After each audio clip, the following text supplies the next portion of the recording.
August 14th, 1585. Deep in the heart of what Europeans would later call the Congo, a sacred fire burned at temperatures that would have melted anything in a medieval European forge. King Ilunga Mbidi stood before that fire, his hands wrapped around a bar of iron so pure, so perfectly refined, that it would take European metallurgists another 200 years to figure out how to replicate it. Around him, 200 master blacksmiths knelt in prayer, their voices rising in a chant that had been passed down through generations. This wasn't just metalwork. This was divine power made manifest. This was the Luba Empire at the height of its technological and spiritual mastery.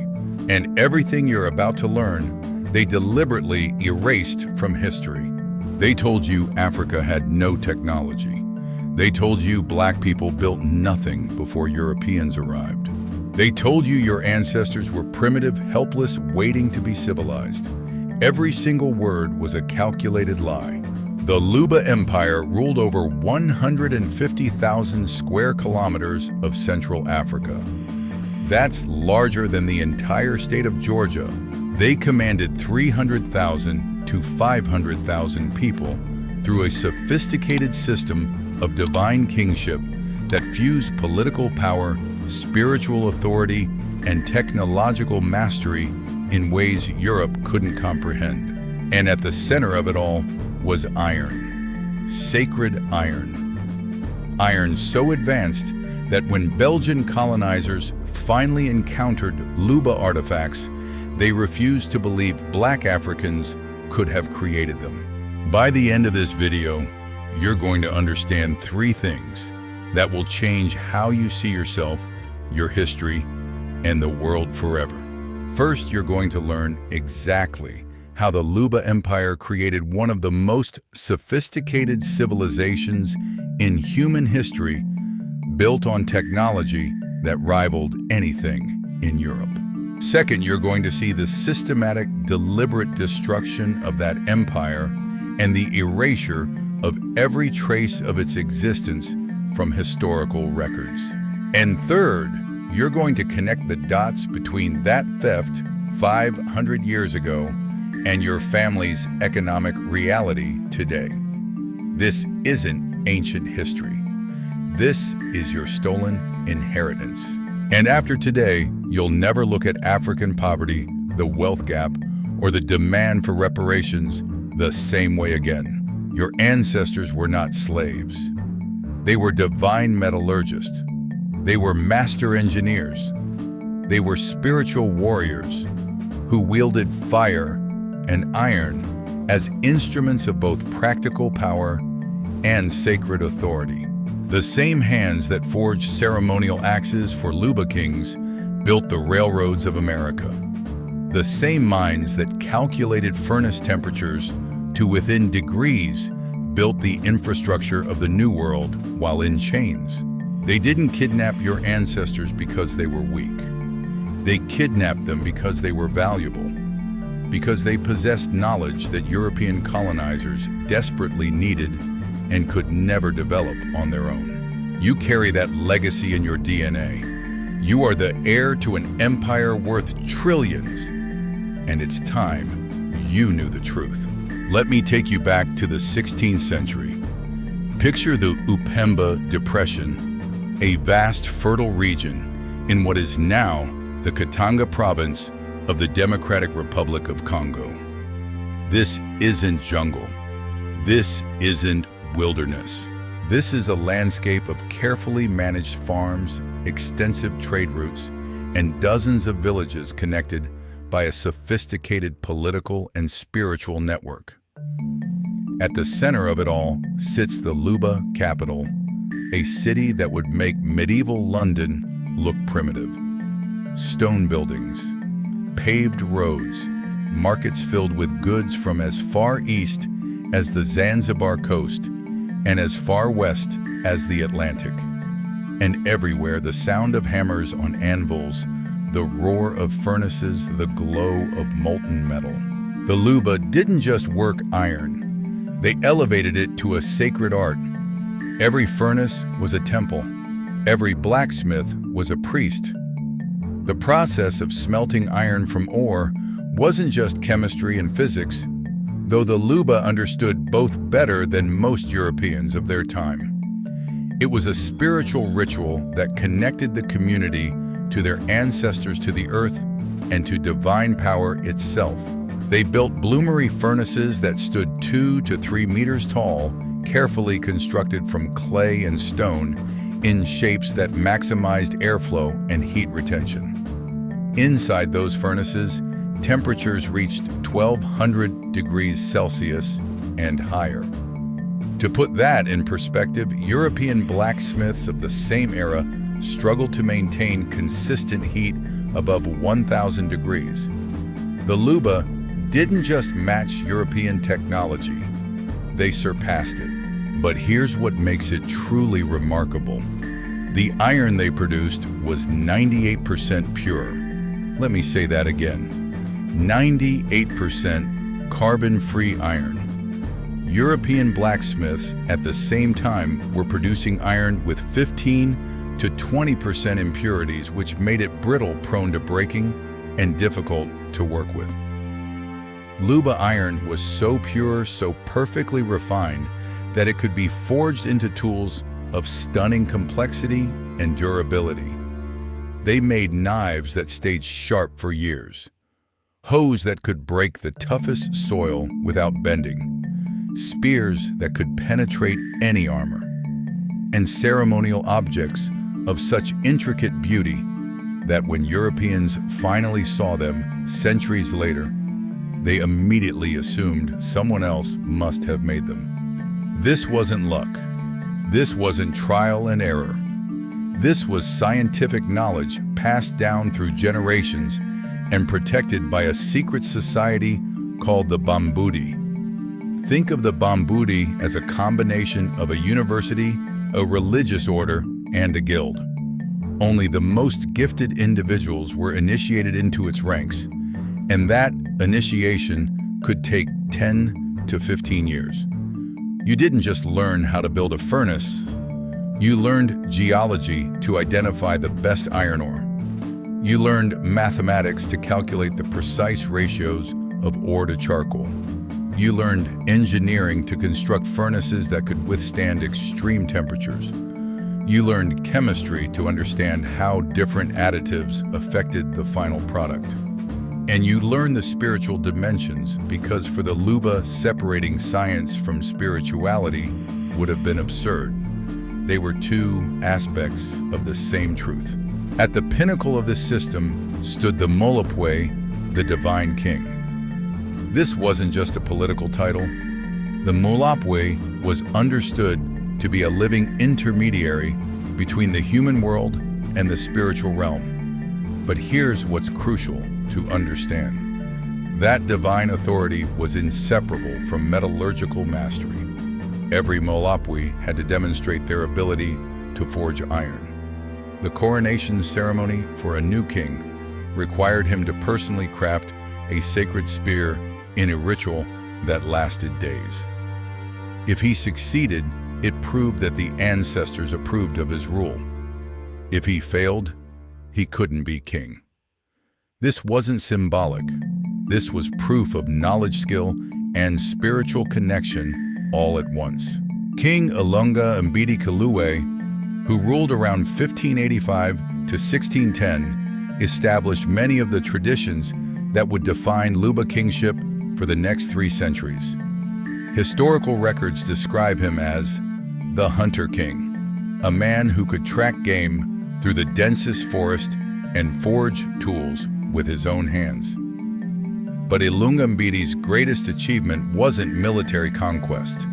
It was the systematization of knowledge.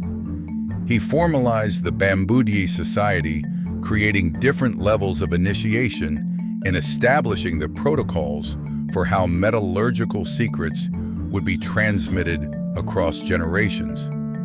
He married Mabella, the sister of a neighboring king named Nkongolo, and through that marriage created a royal lineage that would rule the Luba for hundreds of years.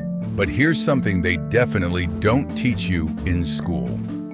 The Luba practiced matrilineal succession. Royal power passed through the female line. That means women weren't just consorts or decorations. They were the carriers of divine authority. They held spiritual power through an institution called the Balumbu female spiritual leaders, who served as counterparts to the male Bambudi. A woman named Queen Mwapi, whose exact dates have been deliberately erased from colonial records, ruled as Mulapwi in the 18th century. She didn't rule as a regent for a son or as a temporary placeholder. She ruled in her own right, commanding armies, directing trade, and overseeing the sacred iron rituals, just like any Mel king. She even established women's iron smelting guilds, giving women direct access to the most powerful technology of the age. Try to imagine that for a moment. In 18th century, Luba women could own property, inherit wealth, wield political power, and practice advanced metallurgy. In 18th century Europe, women couldn't vote, couldn't own property in their own name in most places, and were largely excluded from universities and guilds. When Belgian colonizers finally encountered the Luba in the late 19th century, the existence of powerful women in positions of authority was so threatening to their worldview that they systematically erased it. Queen Mwap's name appears in almost no colonial records. Her achievements were attributed to male relatives or simply deleted. But oral histories preserved by Luba descendants remember her as one of the greatest rulers in the empire's history. By the mid-18th century, under kings like Kamwimbangombe, the Luba Empire reached its territorial and economic zenith. Kamwimba, whose name means the expander, ruled from approximately 1760 to 1780, and his reign marked the moment when Luba power extended from the Upemba Depression to the shores of Lake Tanganyika in the east and deep into the copper-rich regions of Katanga to the south. This wasn't just conquest for its own sake. It was strategic economic expansion designed to control the most valuable mineral resources in Central Africa. And those resources were staggering. The Katanga region held, and still holds, some of the richest copper deposits on Earth. The Luba controlled cobalt, gold, iron ore, and tin. They established trade networks that stretched thousands of miles, exchanging their refined metals and sophisticated tools for cloth, salt beads, and ivory. Luba iron hoes were prized trade goods as far away as the Swahili coast. Arab and Swahili traders who made it to Luba territory in the 18th and 19th centuries wrote in astonishment about the wealth they encountered. One 19th century account describes entering a Luba royal compound and seeing a treasury containing over 1,000 kilograms of worked copper and 500 ceremonial iron weapons, each one a masterpiece of craftsmanship. But Kamwimba's genius wasn't just in military expansion, it was in his political strategy. He understood that lasting power came from integration, not a domination. When he conquered a neighboring chiefdom, he didn't destroy it. He absorbed it into the Luba network through a brilliant system of symbolic and practical ties. He would present the conquered chief with a lukasa, one of the most extraordinary knowledge preservation tools ever created. A lukasa was a wooden board, usually handheld, covered with bead shells and sometimes metal pins arranged in complex patterns. Each lukasa was unique, and each one encoded vast amounts of information. The patterns represented genealogies showing which families were connected to which. They mapped sacred geography, marking important sites, rivers, and resources. They recorded historical events, preserving the memory of battles, migrations, treaties, and ceremonies. This wasn't writing in the European sense, but it was every bit as sophisticated. It was a three-dimensional, tactile memory system that could store and transmit more information than many written documents, and it had the advantage of being accessible to anyone trained to read it, regardless of whether they knew any written language. When Kumwimba gave a conquered chief a lukasa, he was doing several things at once. He was acknowledging that chief's legitimacy and incorporating their history into the larger Luba narrative. He was creating a physical object that tied them to the Luba royal lineage, and he was providing them with a tool to preserve and transmit their own local traditions within the framework of Luba cultural and political unity. It was brilliant. It turned conquest into confederation. Kumwimba also made extensive use of diplomatic marriage. He married over 40 women from different chiefdoms, and through matrilineal succession, those marriages created ties that bound dozens of smaller kingdoms into the Luba system. Their children carried both local and Luba royal blood. They could claim authority in multiple domains. It was a web of kinship that made rebellion nearly impossible because any chief who tried to break away would be fighting against their own relatives. Under Kumwimba's rule, the Luba economy flourished. Population estimates suggest that at its peak, between 300,000 and 500,000 people lived under Luba authority. That's comparable to many European kingdoms of the same era. And unlike many kingdoms that relied on agricultural tribute alone, the Luba economy was diversified. Yes, they farmed, but they also mined, smelted, forged, traded, and created high-value manufactured goods. A Luba blacksmith could spend months crafting a single ceremonial axe, inlaying it with copper and brass, decorating it with intricate patterns that told stories and conveyed spiritual power. Those axes were worth fortunes. They were status symbols, trade goods, and sacred objects all at once. The Luba also created art that ranks among the finest in human history. Mboko figures, carved wooden statues, often embedded with iron nails, or decorations, served as spiritual vessels. Each nail driven into the wood represented a prayer, a vow, or a completed ritual. Some Mboko figures have hundreds of nails accumulated over decades or even centuries of use. They are simultaneously sculptures, historical records, and active spiritual tools.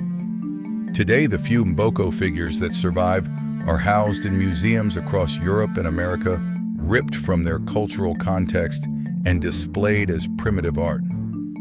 But when you understand what they are and how they functioned, you realize you're looking at objects as sophisticated as any religious artwork produced anywhere in the world. The Luba carved ceremonial stools and thrones that depicted entire genealogies. A chief's stool might show his ancestors holding up the seat, literally supporting his authority. These weren't decorations. They were legal documents, proof of lineage, carved in wood and passed down through generations. When Belgian colonizers encountered these stools, they didn't understand them. They saw pretty carved wood and shipped them back to Europe as curiosities. The knowledge encoded in those carvings, the histories and relationships they represented, was lost or ignored. And then there were the masks. Luba masks used in Bambudi initiation ceremonies combined wood, iron, brass, and raffia in forms that were both beautiful and terrifying. They represented spirits' ancestors and abstract concepts like justice, wisdom, and power. Wearing a mask during a ceremony meant taking on the identity and authority of what the mask represented. It was transformative, literally changing the wearer's social and spiritual status for the duration of the ritual.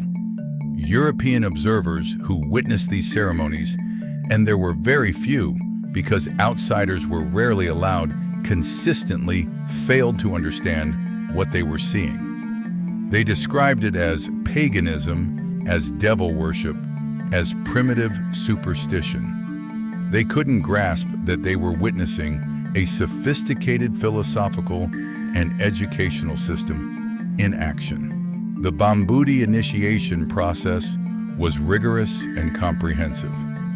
Young initiates, both male and female, spent years learning. They memorized oral histories that stretched back dozens of generations. They learned to read Lukasa boards, interpreting the patterns and understanding the layered meanings encoded in bead placement. They studied the properties of different metals and ores. They learned the songs and chants that accompanied metallurgical work. They were taught political strategy, diplomacy, and the principles of just governance. By the time someone achieved the highest levels of Bambudi initiation, they possessed knowledge that rivaled anything taught in a European university. But because it wasn't written down in books, because it was transmitted orally and through physical objects, colonizers dismissed it as nothing. Hold that thought, because what I'm about to show you next reveals that Luba wasn't an isolated miracle. This pattern of African technological and political sophistication that Europeans deliberately erased, it happened over and over across the continent. And once you see the pattern, you'll understand exactly why they had to destroy the evidence. Great Zimbabwe, 1100 to 1450. Stone structures so massive and precisely constructed that they stand today, 700 years later, without a single drop of mortar holding them together. The great enclosure at Zimbabwe has walls 30 feet high and 20 feet thick, at the base built from over 1 million granite blocks, each one carefully shaped to fit perfectly with its neighbors. The site covers 1,800 acres. At its peak, 18,000 people lived there. This was the capital of a vast trading empire that exported gold and iron to the Swahili coast, from there to Arabia, India, and China. Archaeological excavations have found Chinese pottery, Persian glassware, and Arab coins at Great Zimbabwe. This wasn't an isolated village. This was an international trade hub. When European colonizers first encountered Great Zimbabwe in the late 19th century, they literally could not accept that black Africans had built it. They created elaborate theories claiming it must have been built by Phoenicians or Arabs or some lost white civilization. The Rhodesian government, the white minority regime that ruled Zimbabwe from 1965 to 1979, actively censored archaeological evidence that proved black Africans built Great Zimbabwe. They banned books. They intimidated archaeologists. They destroyed or hid artifacts. Why? Because if black Africans could build Great Zimbabwe, then the entire justification for colonialism collapsed. If Africans had their own advanced civilizations, then Europeans weren't bringing civilization. They were destroying it. Or consider the kingdom of Kush, also called Nubia, which existed from 800 BCE to 350 CE. Kush conquered Egypt. Read that again. Black African kings from Kush conquered Egypt and ruled it as the 25th dynasty for nearly a century. Kushite pharaohs like Piye and Taharka controlled an empire that stretched from the Mediterranean to deep into sub-Saharan Africa. And Kush was an iron-producing powerhouse. The capital city of Meroe has over 1,000 slag heaps, the waste product from iron smelting. Archaeologists estimate that Meroe produced more iron than the entire Roman Empire during the same period. They exported iron tools and weapons across Africa and into the Middle East. But here's how Kush gets taught in schools when it's taught at all. It's presented as Egypt's shadow, as a minor kingdom that was influenced by Egypt and never achieved anything on its own. The fact that Kush conquered Egypt gets downplayed or omitted. The fact that Kush built over 200 pyramids more than Egypt gets ignored. The Kushite script Meroitic, which still hasn't been fully deciphered, gets dismissed as unimportant. Why?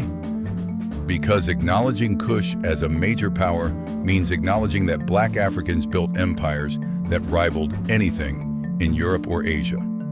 And then there's Benin. The Benin Empire, located in modern Nigeria, existed from 1180 to 1897. Benin bronze casting was so sophisticated that when European artists first saw Benin bronzes in the late 19th century, they couldn't believe Africans had made them. The detail, the artistry, the technical perfection rivaled the finest bronze work of the Italian Renaissance.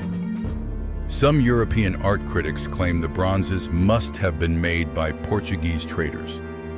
They couldn't accept that African artists had mastered lost wax casting to a degree that equaled or exceeded European metalworkers. In 1897, the British Empire launched what they called a punitive expedition against Benin. They burned the city, they killed thousands, and they looted over 4,000 bronze sculptures, ivory carvings, and other artifacts. Today, the British Museum holds 900 of those stolen pieces and refuses to return them. The Smithsonian, German museums, French museums, American private collections, they all hold Benin bronzes that were stolen during that 1897 raid. When Nigeria asks for them back, the museums say no. They claim the artifacts are part of World Heritage, that they're better preserved in European museums, that returning them would set a dangerous precedent. Translation: if we admit we stole these and give them back, we'd have to admit we stole everything else too. Do you see the pattern now? Every time Black Africans demonstrated technological mastery, political sophistication, or cultural achievement, colonizers responded in the same way. First, they denied it was African. They claimed it must have been built by outsiders. Then, when that became untenable, they destroyed it, looted it, and erased it from history. This wasn't accident. This wasn't ignorance.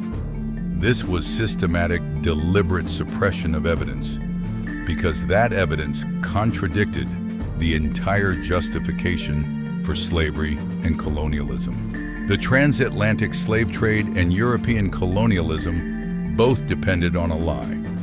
The lie was this: Black Africans are inferior, primitive, incapable of civilization, and therefore it's acceptable to enslave them, colonize them, and extract their resources. But if Europeans acknowledged that Africans had built Great Zimbabwe, ruled Egypt as Kush mastered bronze casting in Benin, and created sophisticated metallurgical and political systems like Luba, then the lie falls apart. You can't claim to be civilizing people who already have civilization. You can't claim to be bringing technology to people who already have technology. So they had to erase the evidence. They had to rewrite history.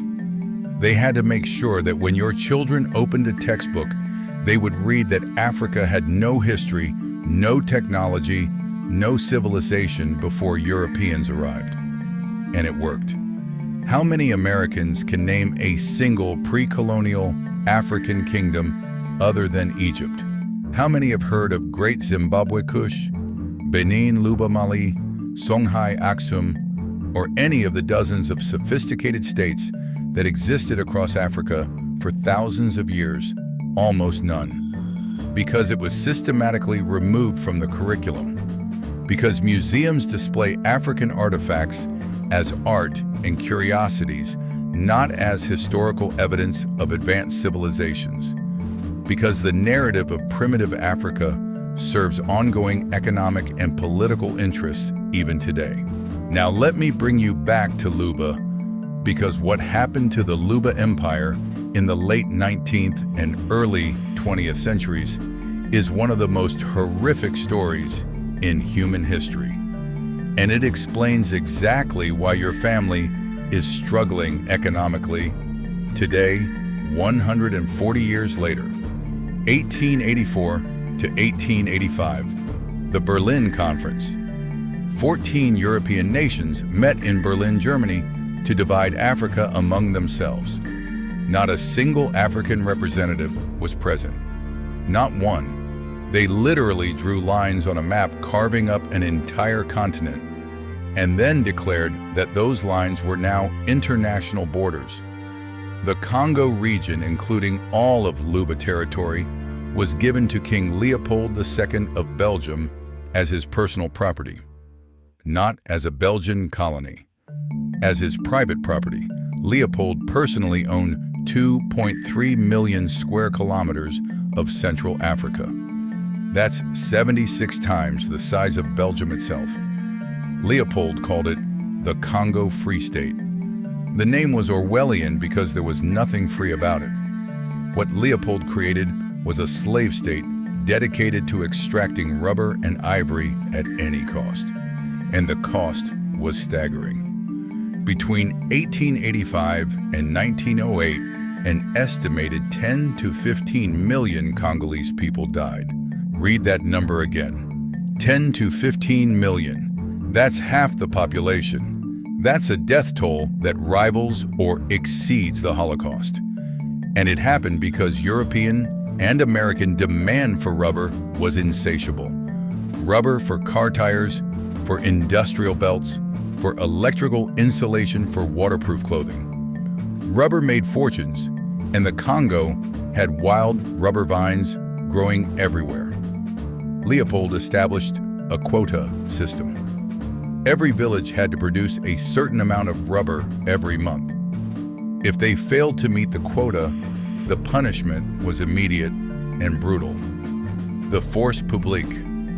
Leopold's private army of 19,000 mercenaries and conscripted soldiers would raid the village. They would take women and children hostage. They would burn homes, and they would cut off hands. The severed hands served two purposes. First, they were proof to commanding officers that bullets hadn't been wasted because soldiers had to account for every bullet by producing a severed hand. Second, they were terror. They sent a message to every other village, meet your quota or this happens to you. Between 1900 and 1903 alone, over 500,000 hands were severed. This is documented. It's not speculation. Photographs exist. Written records from Belgian officers exist. Missionary reports exist. The evidence is overwhelming and undeniable. Villages were given impossible quotas because the entire system was designed to extract maximum rubber with minimum cost to Leopold. Men would spend days in the forest collecting rubber sap while their families were held hostage. If they didn't return with enough rubber, their wives and children would be mutilated or killed. If they tried to flee, they were hunted down. If they fought back, entire villages were massacred. The Luba heartland in Katanga was specifically targeted because of its resources. The region had rubber, it had copper, it had ivory, and it had people with valuable skills. Luba blacksmiths and miners were forced into labor in Belgian mining operations. The sacred forges where Luba kings had once performed divine rituals were dismantled. The knowledge systems that had been preserved for generations through the Bambudi society were deliberately destroyed. Catholic missionaries working hand in hand with colonial authorities declared Luba spiritual practices to be devil worship. They banned the ceremonies. They confiscated and burned Lukasa boards, calling them instruments of witchcraft. They destroyed Mboko figures. They tore down shrines. In 1892, Belgian forces attacked settlements along the Lualaba River, which ran through Luba territory. In a single day, over 2,000 Luba people were killed. The massacre was documented by Belgian officers as a pacification campaign. In 1895, a 3-month military operation in Katanga resulted in over 15,000 deaths and the destruction of 200 villages. These weren't battles. These were slaughters. Luba warriors fought with spears and iron weapons they had forged themselves. Belgian forces had machine guns and rifles. The technological gap that had once favored the Luba had been reversed, and the consequences were genocidal. Royal compounds were specifically targeted. If Belgian forces identified a site as a center of Luba political or spiritual power, they destroyed it. Royal burial grounds where generations of Mulapwis had been laid to rest were desecrated. Artifacts were looted. Ceremonial weapons carved thrones, sacred stools, bronze and iron artwork. Everything of value was taken and shipped to Europe. The Royal Museum for Central Africa in Tervuren, Belgium, holds over 180,000 artifacts looted from the Congo, including numerous Luba pieces.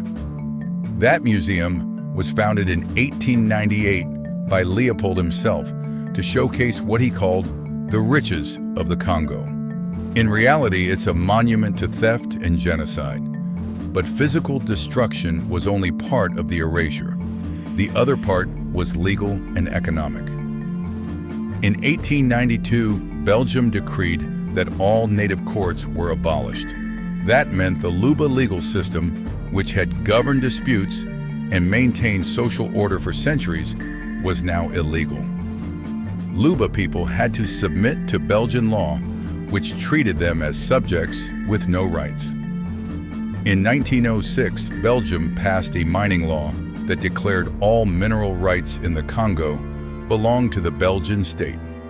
That meant the copper mines that had been Luba territory for hundreds of years, the mines that had generated wealth for Luba kings and employed thousands of Luba workers, were now Belgian property.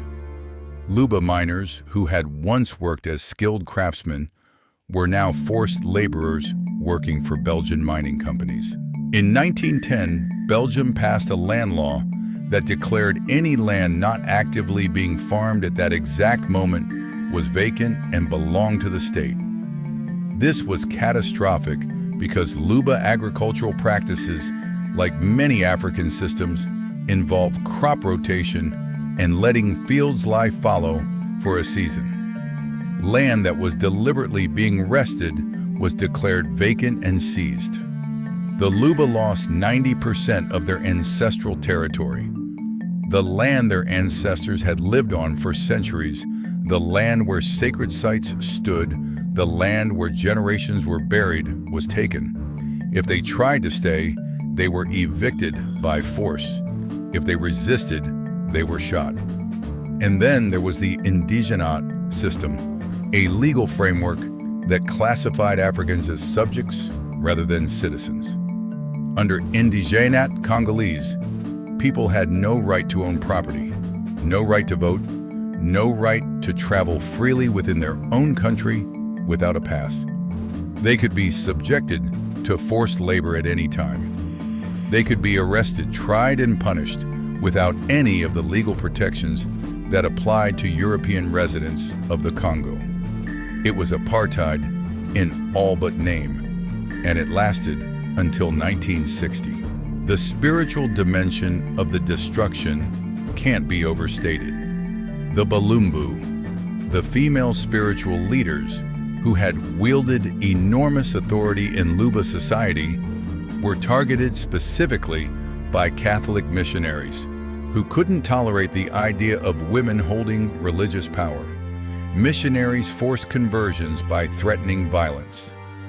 They took Luba children and placed them in mission schools, where they were forbidden to speak their own language, forbidden to practice any Luba traditions, and taught that their ancestors were heathens burning in hell.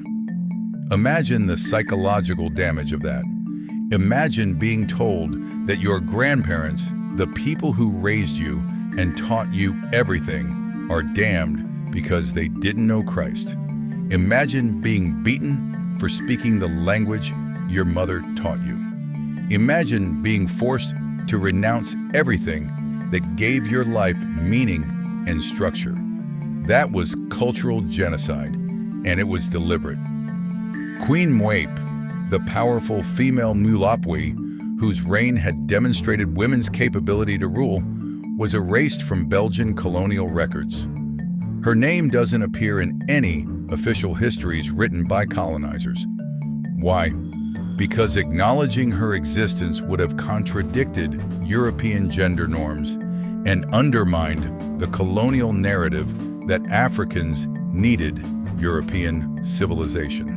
The records kept by Luba oral historians and encoded in Lukasa boards remembered her, but those sources were systematically destroyed or dismissed as unreliable by European academics who insisted that without written documents, history didn't exist. Convenient, isn't it? Destroy the records, then claim there are no records, then use the absence of records to justify the claim that there was never anything worth recording. By 1908, international pressure forced Leopold to hand over the Congo to the Belgian government. The atrocities had become so widely publicized, largely due to the efforts of journalists like Edmondine Morel and missionaries like William Henry Shepherd, that even other European powers were embarrassed. But Belgian governmental control didn't end the exploitation. It just made it more bureaucratic. The forced labor continued. The resource extraction continued. The cultural suppression continued. And the Luba Empire, which had existed for over 300 years, was effectively destroyed. The political structures were dismantled. The economic systems were shattered. The knowledge transmission was broken. Within 2 generations, most young Luba had never seen a traditional iron smelting ceremony, never learned to read a Lukasa board, never heard the histories that their grandparents had memorized. And here's the part that should make your blood boil. The Belgian government didn't just suppress this history during colonial rule. They continued suppressing it after Congolese independence in 1960. They maintained control through puppet dictators, resource extraction deals, and active interference in Congolese politics. And they made absolutely sure that the true story of what they had done and what they had destroyed never made it into textbooks. Let me show you exactly how they buried the truth. First, there was the physical documentation problem. Belgian colonial administrators kept meticulous records of everything they stole, everyone they killed, every atrocity they committed. Those records exist. They're sitting in Belgian government archives right now.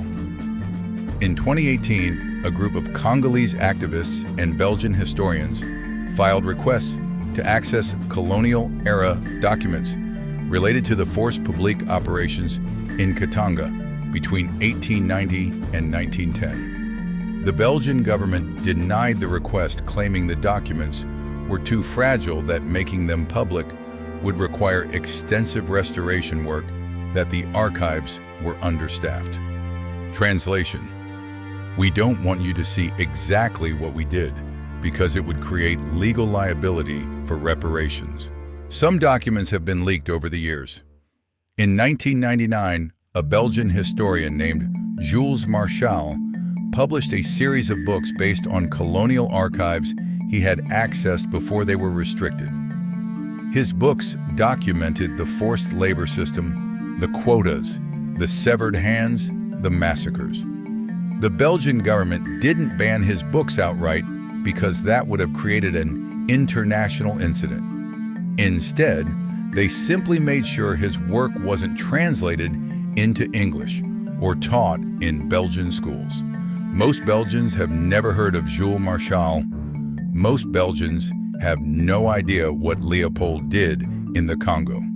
They're taught that Belgium had some colonies, and there were some problems, but nothing approaching the truth. In 2020, after the global Black Lives Matter protests sparked renewed attention to colonial history, activists in Belgium tore down statues of King Leopold II.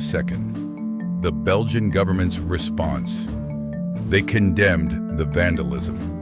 They didn't condemn Leopold. They condemned the people who tore down his statues. They called it destruction of cultural heritage. Let that sink in. Statues honoring a man who killed 10 to 15 million people are considered cultural heritage worth protecting. But Lukasa boards Mboko figures and Luba sacred objects that were stolen and sit in Belgian museums. Those aren't being returned because Belgium claims they're preserving them for the world. The Royal Museum for Central Africa underwent a renovation from 2013 to 2018. They spent 66 million euros to modernize it. When it reopened, they had added some acknowledgement of colonial violence. Some. There are a few plaques that mention forced labor. There's a small section on the atrocities. But the overwhelming message of the museum is still about Belgian achievement and African art. The Luba artifacts are displayed in glass cases with labels like ceremonial object, origin unknown, or iron figure 19th century Congo region. There's no mention that these objects were stolen. There's no mention of the sophisticated knowledge systems that created them. There's no mention of the Bambudi society or the sacred iron traditions. They're presented as primitive art made by people with no history. And it's not just Belgium. Look at how American and British museums handle African artifacts. The Metropolitan Museum of Art in New York has Luba pieces in its African art collection. The labels describe them as tribal art. The British Museum has Benin bronzes with labels that still say acquired during the Benin expedition of 1897.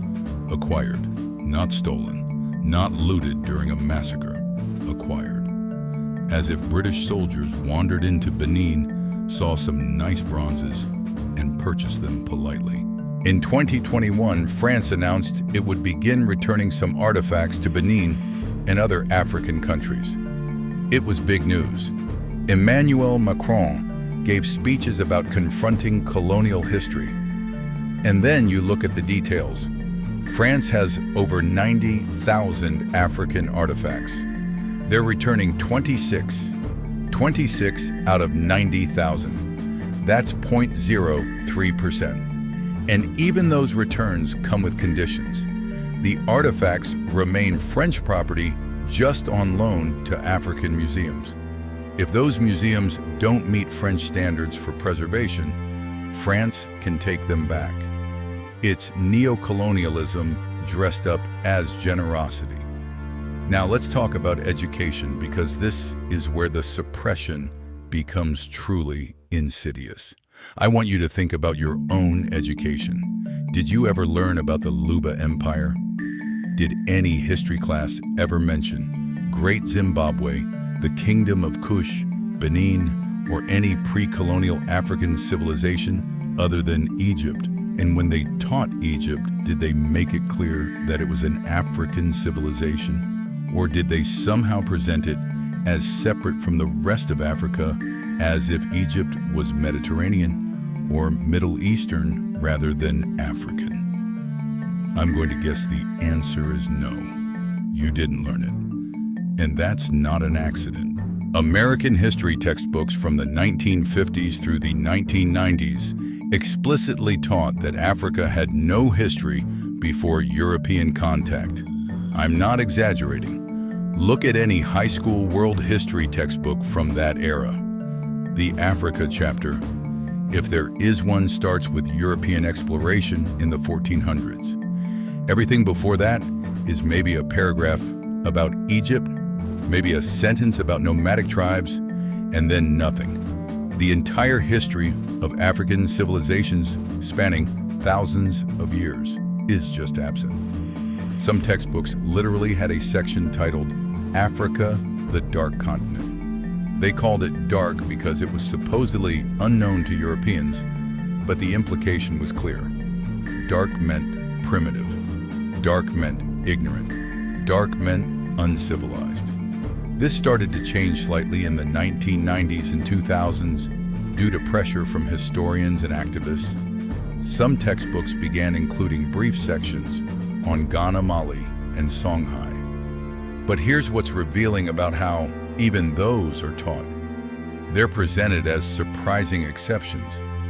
The textbook will say something like, contrary to popular belief, some sophisticated kingdoms existed in West Africa. Some sophisticated kingdoms, as if the default assumption is that Africa was primitive and we're making a special exception for a couple of places. You would never see a European history textbook that says, contrary to popular belief, some sophisticated kingdoms existed in Europe. The sophistication is assumed for Europe. For Africa, it has to be proven over and over, and even then, it's treated as an anomaly. And it gets worse. Even when African civilizations are taught, they're usually explained as the result of outside influence. Great Zimbabwe. The textbook mentions Arab trade connections, implying that Africans couldn't have built it without outside help. The iron working of West Africa attributed to diffusion from the Middle East, even though the archaeological evidence shows that African iron working developed independently. The sophisticated mathematics and astronomy of Mali credited to Islamic influence, as if Africans couldn't do math on their own. This is called the Hamitic hypothesis or diffusionism, and it was the dominant theory in European and American anthropology for over a century. The idea was simple: anytime something advanced appeared in Africa, it must have come from outside Africa. Africans were incapable of innovation, so any innovation found in Africa must have been brought by Arabs or Egyptians, who weren't really African, or some mythical, lost white civilization. This theory was thoroughly debunked by the 1970s and 80s. Archaeological and genetic evidence proved conclusively that African civilizations developed independently, that technological innovations like ironworking appeared in multiple places in Africa at times that predate Middle Eastern contact, that the genetic population of ancient Egypt was African. But debunking it in academic journals didn't change what was taught in schools. The textbooks barely changed. And today in 2026, most Americans still graduate high school believing that Africa had no significant civilizations before European colonization. Here's a test. Ask 10 random people to name 5 ancient African civilizations. Most will struggle to name even one beyond Egypt.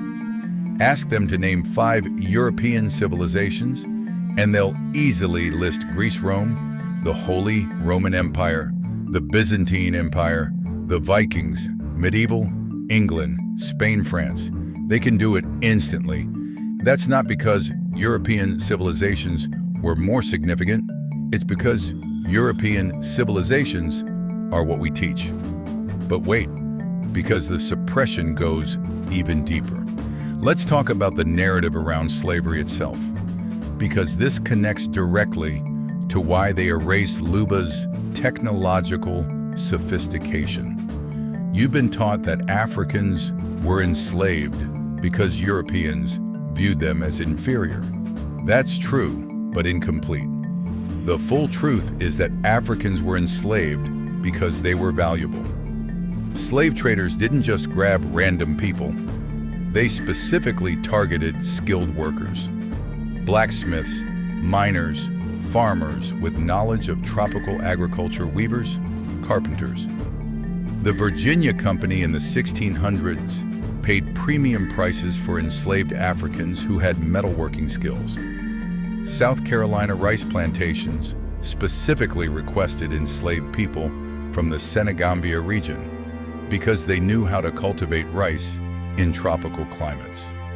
The entire economic structure of plantation slavery depended on the forced transfer of African knowledge and skills. But acknowledging that would destroy the justification for slavery. If you admit that enslaved Africans brought valuable technological knowledge, then you have to admit that they weren't inferior.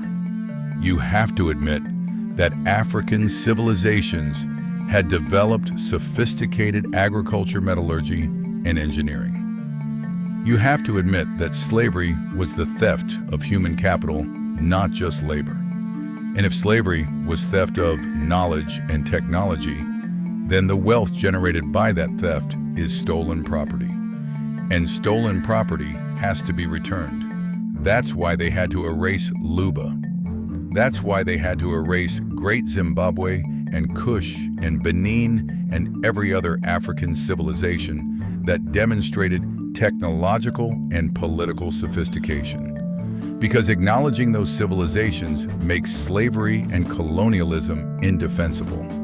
Not just morally wrong, which they were, but legally indefensible. If Luba kings were sophisticated rulers of an advanced civilization, then Belgian conquest wasn't civilization versus savagery. It was one civilization destroying another to steal its resources. That's a war crime. That creates legal liability. That opens the door to reparations claims that would bankrupt European nations. So they rewrote history. They burned the Lukasa boards and called them primitive superstition. They stole Mboko figures and displayed them as curiosities with no context. They took photographs of sacred ceremonies and labeled them pagan rituals. They translated Luba oral histories and edited them to remove anything that suggested political sophistication, framing everything as folklore and legend rather than historical record. They erased Queen Mwapa because powerful African women contradicted their narrative about needing to civilize primitive, patriarchal tribes. They destroyed documentation of Luba metallurgical knowledge because that knowledge rivaled European technology. And then after destroying all the evidence, they declared that there was no evidence and used that absence to justify the claim that Africa had no history worth studying. It's perfect circular logic. We destroyed your records. Now that your records are destroyed, we'll claim you never had any. And since you have no records, we'll claim you had no civilization. And since you had no civilization, our destruction of it was justified. And since it was justified, we owe you nothing. Now let me bring this forward to 1960, because Congolese independence didn't end the exploitation. It just changed the method. On June 30th, 1960, the Democratic Republic of Congo gained independence from Belgium. Patrice Lumumba became the first prime minister. Lumumba was a brilliant orator, a passionate nationalist, and deeply committed to Pan-African unity. In his independence speech delivered in front of the Belgian king, Baudouin, Lumumba did something unprecedented. He told the truth. While the Belgian king gave a speech praising Belgium's civilizing mission, Lumumba responded by listing the atrocities. He spoke about forced labor, about massacres, about stolen resources. He said, "We have known the ironies, insults, blows, that we endured morning, noon, and evening because we were Negroes." He made it clear that independence wasn't a gift from Belgium. It was taken back by Congolese people after 80 years of brutal oppression. Belgium was furious. Western powers were terrified. Because Lumumba didn't just want political independence. He wanted economic independence. He wanted to nationalize the mines. He wanted Congo's resources to benefit Congolese people. Specifically, he wanted control of Katanga, the region that included Luba territory and held most of Congo's copper and cobalt. The same copper and cobalt that Belgian mining companies backed by British and American investors had been extracting for decades. 11 days after independence, the Katanga region declared secession. It was backed by Belgium by the mining company Union Minière, by British and American intelligence services. They installed a puppet leader named Moise Tshombe, who was willing to let foreign companies keep control of the mines in exchange for personal wealth. Lumumba requested help from the United Nations. The UN sent peacekeepers, but ordered them not to intervene in what they called an internal political matter. Lumumba turned to the Soviet Union for support, which gave the CIA the excuse they needed to label him a communist threat. On January 17, 1961, less than 7 months after independence, Patrice Lumumba was assassinated. He was captured by forces loyal to Tshombe, tortured and executed by firing squad. Belgian officers were present. CIA operatives were involved in the capture. Documents declassified in the 2000s proved that the Belgian government and the CIA both knew about and supported the assassination. Lumumba's body was dissolved in acid to prevent it from becoming a rallying point. His only crime was wanting Congolese resources to benefit Congolese people. With Lumumba dead, the CIA backed a military officer named Joseph Mobutu. Mobutu seized power in 1965 and ruled as dictator until 1997. 32 years. Mobutu renamed the country Zaire.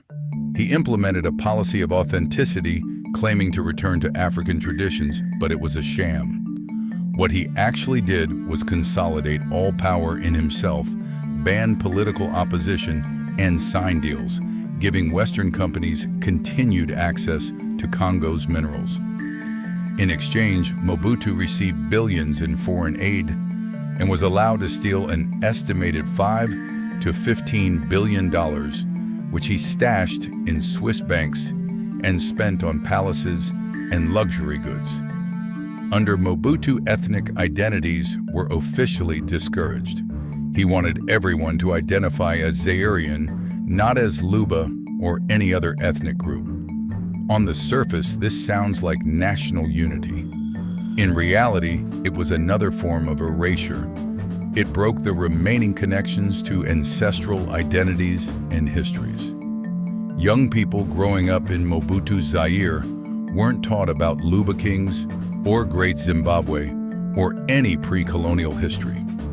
They were taught that before Europeans arrived, Africans lived in darkness, and that independence heroes like Lumumba were Western-educated men who brought civilization back to Africa. The irony is staggering. Mobutu fell in 1997, but the exploitation didn't stop. The Democratic Republic of Congo has been in various states of conflict ever since. Multiple wars, millions dead, ongoing violence fueled by competition for resources. And through it all, the mining continues. Today, right now, foreign companies extract cobalt, copper, coltan, and diamonds from Congolese soil. Glencore, a Swiss mining company, is one of the largest. In 2022, Glencore reported $4.6 billion in profit from operations that include Congolese cobalt mines. The CEO of Glencore is a billionaire. The workers in those mines, many of them children, earn $1 to $2 per day. Those mines are in Katanga, the same region where Luba kings once controlled the copper trade. The same mines that Luba blacksmiths once worked. Luba descendants have zero ownership, zero control, zero share of the profits. The wealth that should have been their inheritance is being extracted by foreign corporations, processed in Chinese factories, and sold in American smartphones and electric cars. Let me connect this directly to you. The Democratic Republic of Congo holds an estimated $24 to $100 trillion worth of minerals. Let's be conservative and say 24 trillion. If the Luba people, whose ancestors controlled that region for 300 years, had retained ownership, and if we estimate there are 300,000 Luba descendants alive today, that would be $80 million per person. 80 million per person. That's not a wild fantasy. That's just basic math. Your share of your ancestral inheritance divided by population. Instead, the average income in the Katanga region today is $550 per year. Life expectancy is 58 years. Child malnutrition is 43%, 90% poverty rate. That's not because Congolese people are lazy or incapable. That's because everything of value was stolen and continues to be stolen. And if you're watching this from America, if you're a Black American whose ancestors came through the Middle Passage, this connects to you directly. 40% of enslaved Africans brought to the Americas came from West Central Africa. That's the Congo, Angola, the regions around it. DNA testing companies have confirmed this. If you're Black American, there's a high probability you have Congolese ancestry. You might be Luba. You might be descended from those divine blacksmiths who forged sacred iron in furnaces hotter than anything in medieval Europe. And here's the even more direct connection. Enslaved Africans with ironworking skills were specifically valuable in America. Virginia had iron furnaces in the 1600s and 1700s, staffed almost entirely by enslaved Africans. The Catawba furnace in South Carolina, established in 1773, used enslaved African blacksmiths who brought knowledge from Africa. Those blacksmiths built the tools that built American agriculture. They forged the chains that enslaved others. They created the infrastructure that made plantation wealth possible. Your ancestors' knowledge stolen from Africa was used to build American wealth, and you've never been compensated for that theft. They say slavery was 400 years ago. Get over it. But Luba was destroyed 120 years ago. The Tulsa Race Massacre was 105 years ago. Redlining continued into the 1960s. Mass incarceration and the war on drugs started in the 1980s and continues today. The theft is ongoing. Right now, as you watch this, cobalt is being extracted from Luba ancestral land by foreign companies. Right now, African artifacts sit in European museums that refuse to return them. Right now, American textbooks teach African history as a footnote that starts with slavery. The erasure is still happening. You want to know why the wealth gap exists? Why the median white household has $188,000 in wealth, and the median Black household has $24,000. It's not because Black people don't work hard. It's not because of culture or family structure or any of the other excuses they give. It's because they stole $100 trillion in mineral wealth from Africa. It's because they enslaved 12.5 million people and never paid reparations. It's because every time Black communities built wealth, they destroyed it. Tulsa, 1921. Rosewood, 1923. Seneca Village in New York, 1857. The destruction of Black Wall Street wasn't unique. It was the pattern. Build, destroy, erase. Build, destroy, erase. Over and over for 400 years. Gentrification today is just another form of land theft. When a Black neighborhood gets valuable, suddenly there's investment development rising, property taxes that force original residents out. That's the same playbook they used in Katanga. Declare the land valuable, seize it legally through tax liens or eminent domain, and displace the people who've lived there for generations. Mass incarceration is modern slavery. 13th Amendment slavery is abolished except as punishment for a crime. So they criminalize blackness. War on drugs. Mandatory minimums. 3 strikes laws. Private prisons that profit from incarceration. Inmates working for pennies an hour, making products for corporations. It's slavery with a legal loophole. Police brutality is the modern version of the force publique. Armed enforcers protecting the interests of capital using violence to maintain control over black communities. Qualified immunity means they face no consequences. It's the same system that allowed Belgian soldiers to sever hands with no accountability.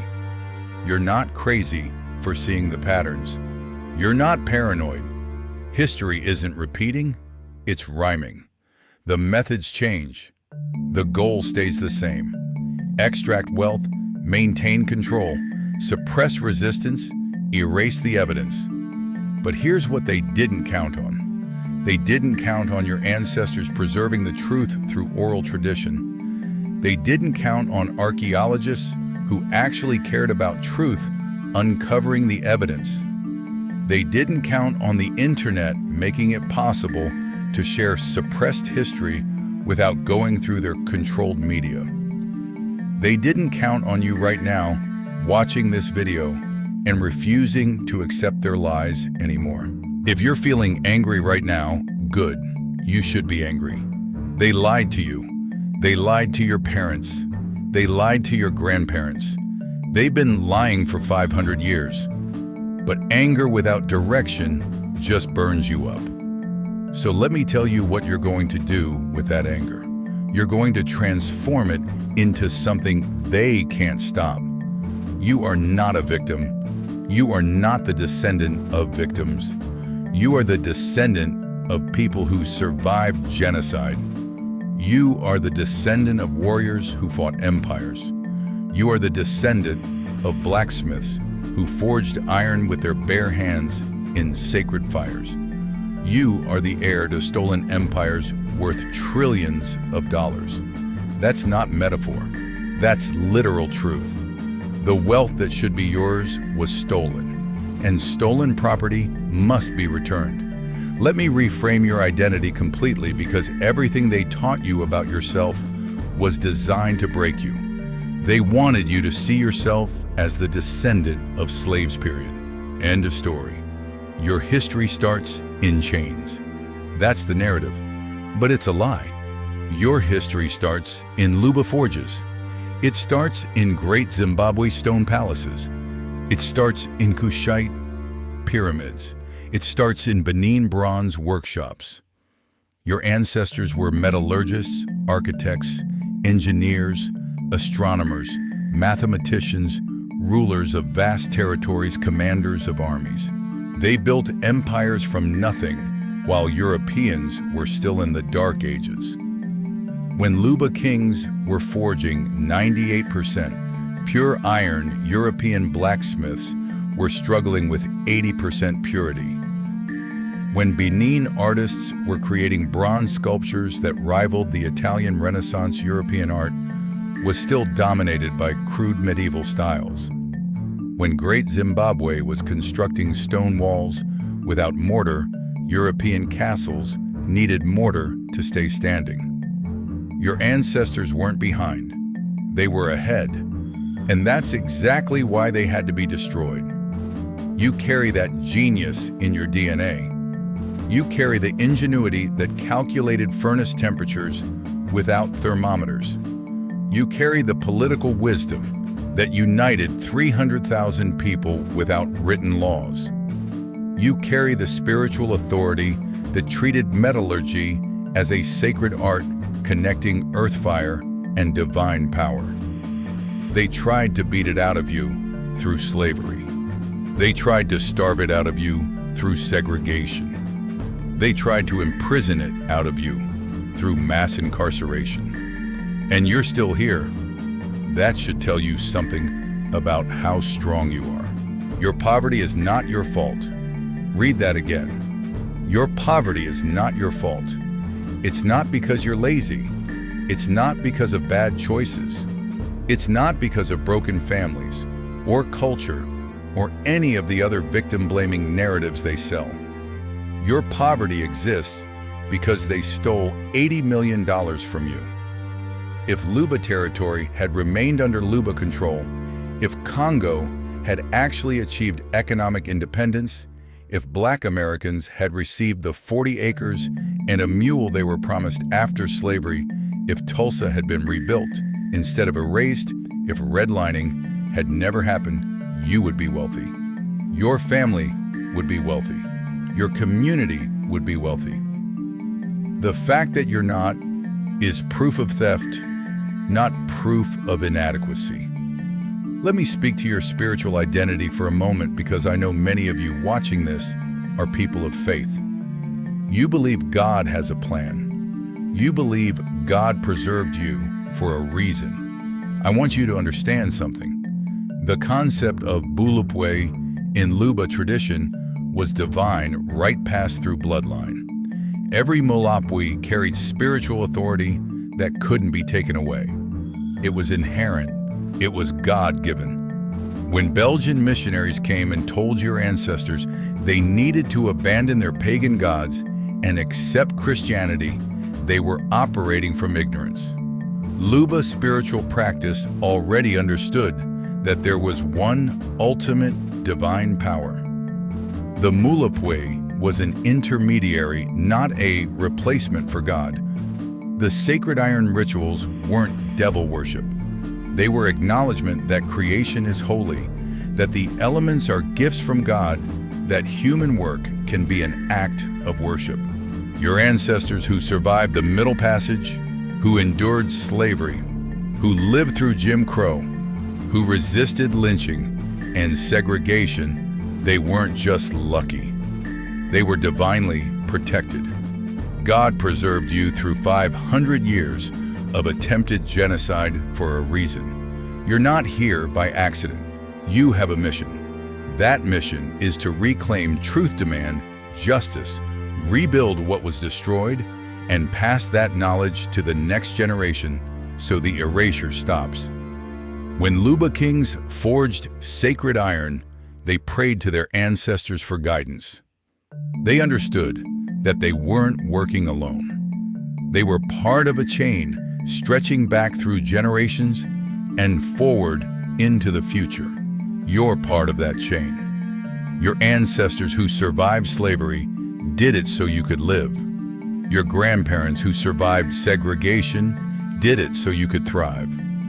What you do right now matters not just for you, but for your children and grandchildren. Will they know the truth? Will they know they come from divine kings? Or will they believe the lies? You are not fighting for scraps from the table. You are reclaiming a seat at a table your ancestors built. You are not asking for charity. You are demanding what is owed. Reparations isn't a handout. It's repayment of stolen wages plus interest. When someone steals from you, returning the stolen property isn't generous. It's the bare minimum requirement of justice. Belgium owes Congo $100 trillion minimum. America owes Black Americans trillions for stolen labor during slavery, stolen land, after slavery, and ongoing extraction through mass incarceration. These debts are real, they're calculable, and they must be paid. But you don't have to wait for governments to write checks. You can start reclaiming your inheritance today. Every time you build a business, you're forging like your ancestors forged iron. Every time you create art, you're continuing the tradition of Mboko figures and Lukasa boards. Every time you educate your children about their true history, you're doing the work of the Bambudi Society, preserving knowledge across generations.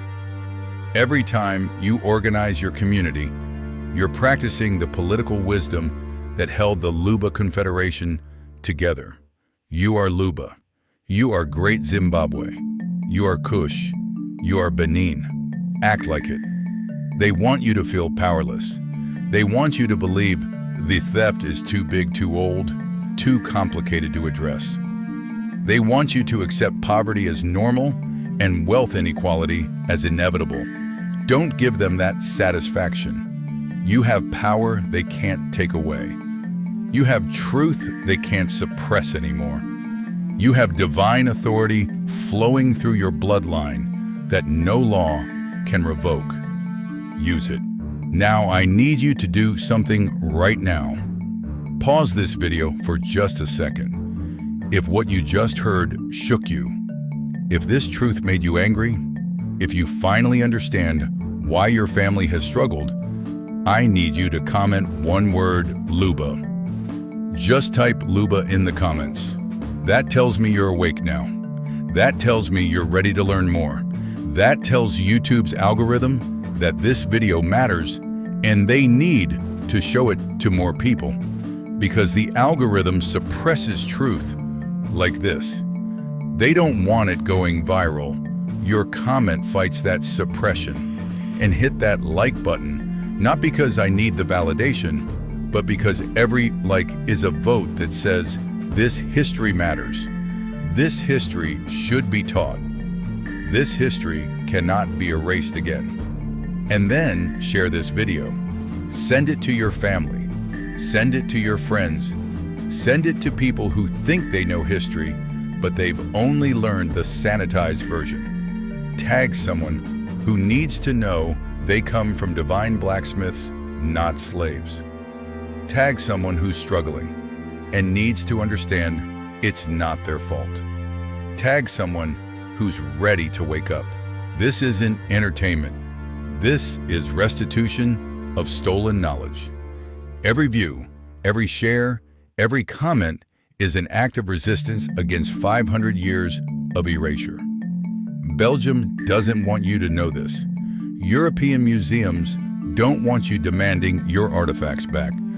Mining companies don't want you asking who owns Katanga. But we're telling you anyway. And you're going to tell everyone else. God preserved your ancestors through the Middle Passage. Why? Because Luba wisdom must continue. God kept you alive through 400 years of slavery. Why? Because divine metallurgy cannot be destroyed. God brought you through Jim Crow, through redlining, through mass incarceration. Why? Because you have a mission your ancestors set in motion. Every Luba king who forged sacred iron prayed for descendants who would reclaim the power. That's you, right now. Watching this video, you are the answer to their prayers. Your mission is clear. Forge new wealth from the ruins they left. Build businesses like Luba built empires. Create art like Mboko figures, beauty plus power plus memory. Educate your children about Luba so the erasure ends with this generation. Demand reparations like Mulapwe demanded tribute as a right, not a request. Organize like Bambudi secret knowledge, tight circles generational transmission. You're not fighting for scraps. You are reclaiming a divine inheritance worth trillions. Act like the heir you are. Subscribe to this channel right now. We're exposing hundreds more stories they buried. Next week, Great Zimbabwe, the Stone Empire. They said black people couldn't build. After that, Kingdom of Kush, when black Africans conquered Egypt and ruled it for a century. This is your history syllabus, the one they refuse to teach you in school. Hit that bell icon so you don't miss a single revelation. These aren't just interesting stories. These are the keys to understanding why the world looks the way it does today and what you need to do about it. Tell your children about Luba today. Show them this video. Sit them down and explain that they come from divine kings who forged iron in sacred fires, who built empires that lasted centuries, who created technology that rivaled anything in Europe. Let them know their poverty is not proof of inferiority. It's proof of theft. Let them know they are owed. Let them know their ancestors were warriors. And let them know the fight isn't over. We're still building. We're still resisting. We're still reclaiming. I want to hear from you. Should Belgium return all 180,000 looted artifacts? Comment yes or no. Should Congo receive full reparations for the 10 to 15 million killed and the $100 trillion stolen? Comment reparations. Now, if you agree, do you have Congolese ancestry? Have you done DNA testing? Tell your story in the comments. Let's build a community of people who know the truth and refuse to stay silent. This channel is building an army of awakened Black people who understand their true history and are ready to fight for justice. Are you in Prove It? Subscribe, comment, share. This is not optional. This is your responsibility as a descendant of Luba kings. Let us pray. Father God, we thank you for the divine gift you placed in Luba hands, the gift of iron, of fire, of sacred metallurgy. We thank you for Ilunga Mbidi, for Kumwimba Ngombe, for Queen Mwapi ancestors who forged empires when the world said Black people had no civilization. We thank you for preserving this truth through 500 years of erasure. We pray for justice for the 10 to 15 million Congolese murdered by Belgium's greed. We pray for the return of 180,000 stolen artifacts. Let them come home to African soil where they belong. We pray for reparations, full reparations, for Congo, for Black Americans, for every descendant of the Luba Empire, and every victim of slavery and colonialism. Let the wealth that was stolen be returned with interest. We pray for the children mining cobalt in Katanga today. Liberate them from modern slavery. Give them the inheritance their ancestors built. We pray for truth to spread. Let every person who watches this video share it with 10 more. Let the algorithm fail to suppress it. Let it reach millions. Forgive those who erased our history, but hold them accountable. Mercy without justice is not mercy. It's complicity. Bless every person watching this video. Awaken them to their divine inheritance. Give us courage to demand what is ours. Give us wisdom to build like our ancestors built. Give us unity to reclaim the empires they stole. Remind us that we are not victims. We are survivors of genocide. We are descendants of warriors. We are heirs to stolen empires. And we will not rest until justice is done. In Jesus' mighty name, amen. You have just learned a truth they spent 500 years trying to bury. You are a descendant of divine kings who forged iron with sacred fire in furnaces hotter than anything medieval Europe could build.